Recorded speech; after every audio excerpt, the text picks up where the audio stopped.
তুমি প্রেমিকার পিছনে ঘোরো, 15 বছর বয়স তোমার, 20 বছর 22 বছরে বাইক লাগবে তোমার।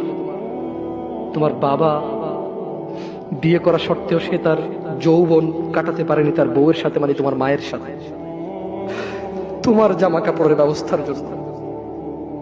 তুমি বুঝো যুবক, তোমার বাবার বয়স এখন 40, সে তোমার মার কাছে আসলে আর অনুভূতি নেই, তার শক্তি কমে গেছে। তুমি বুঝবা না যুবক। 15 বছর বয়সে তুমি যত উত্তেজিত, তোমার বাবা 30 বছর বয়সে এরকম ছিল, সে আসতে পারেনি। তুমি পড়বা বলে, তোমার স্কুলের ফি লাগবে বলে, that much he loves you.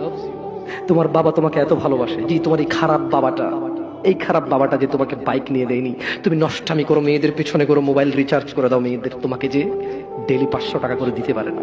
এই লোকটা যদি 60 বছর বয়স পায়, তার জীবনের 20টা বছর সে এমন 20টা বছর, যে 20টা বছরে সে হাড় ভাঙা পরিশ্রম করতে পারত, করছে, তোমার মায়ের দেখা সে পায়।